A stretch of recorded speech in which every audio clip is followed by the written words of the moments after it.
77व्या प्रजासत्ताक दिनाच्या पार्श्वभूमीवर भारत सरकारच्या संरक्षण मंत्रालय आणि शिक्षण मंत्रालय यांच्या संयुक्त विद्यमाने नवी दिल्ली येथील नॅशनल बालभवन येथे राष्ट्रीय ब्रास बँड भव्य महाअंतिम फेरीच्या स्पर्धेमध्ये संजीवनी ज्युनियर कॉलेज आणि ज्युनियर कॉलेजच्या ब्रास बँड पथकाच्या विद्यार्थ्यांनी पश्चिम भारत विभागाचे प्रतिनिधित्व करत प्रथम क्रमांक पटकावून देशपातळीवर आपली गुणवत्ता आणि शिस्त सिद्ध केली आहे, अशी माहिती संजीवनी संस्थेच्या वतीने प्रसिद्धी पत्रकाद्वारे देण्यात आले आहे। नवी दिल्ली येथील नॅशनल बालभवन येथे झालेल्या महाअंतिम फेरीत देशामधील 4 विभागातील उत्कृष्ट संघांनी सहभाग घेतला होता। या अटीतटीच्या स्पर्धेमध्ये संजीवनीच्या विद्यार्थ्यांनी शिस्तबद्ध संचरण, तालबद्ध वादन, अचूकता आणि आत्मविश्वासपूर्ण सादरीकरणाच्या जोरावर परीक्षकांची मने जिंकत ₹51,000 रोख पारितोषिक, मानाचं चषक आणि प्रमाणपत्र प्राप्त केलं आहे। संरक्षण राज्यमंत्री संजय सेठ यांच्या हस्ते पारितोषिक वितरण झाले। संजीवनी ग्रुप ऑफ इन्स्टिट्यूटचे विश्वस्त सुमित कोल्हे, संगीत शिक्षक महेश गुरव आणि ब्रास बँड पथकाचा टीम लीडर कॅन्डिडेट विपुल वाघ यांच्यासह संपूर्ण संजीवनीच्या टीमने हे बक्षीस स्वीकारलं आहे।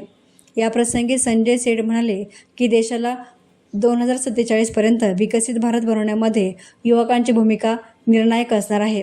शालेय बँड पथकामुळे विद्यार्थ्यांमध्ये शिस्त, संघभावना आणि देशभक्तीची भावना दृढ होते। या ऐतिहासिक विजयामागे संस्थेचे अध्यक्ष नितीनदादा कोल्हे, मॅनेजिंग ट्रस्टी अमित कोल्हे, विश्वस्त सुमित कोल्हे यांचे दूरदृष्टीपूर्ण मार्गदर्शन आणि सातत्यपूर्ण पाठबळ मोलाचे ठरले आहे। प्राचार्य कैलास दरेकर, संगीत शिक्षक Mahesh Gurav, campus admin Vijay Bhaskar, non academic director DN Sangle, सर्व शिक्षक, शिक्षकेतर कर्मचारी, बँड प्रशिक्षक आणि विद्यार्थ्यांच्या कठीण परिश्रमामुळेच हे शक्य झालं आहे। यासोबतच सर्व पालकांनी संस्थेवर ठेवलेला अढळ विश्वास यशाचा मजबूत पाया ठरला आहे।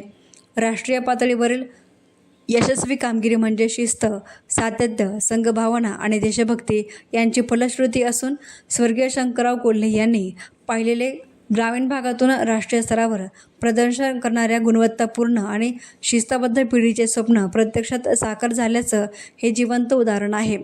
संजीवनी सैनिकी स्कूल आणि ज्युनियर कॉलेजच्या यशामुळे केवळ संस्थेचेच नव्हे तर संपूर्ण कोपरगाव तालुका, अहिल्यानगर जिल्हा आणि महाराष्ट्राचा गौरव देशपातळीवर उंचावला असून शिस्त आणि सातत्याच्या जोरावर स्वप्नांची उंची गाठता येते हा विश्वास पुन्हा एकदा दृढ झाला आहे। Bureau report, S nine media, Kopargaon.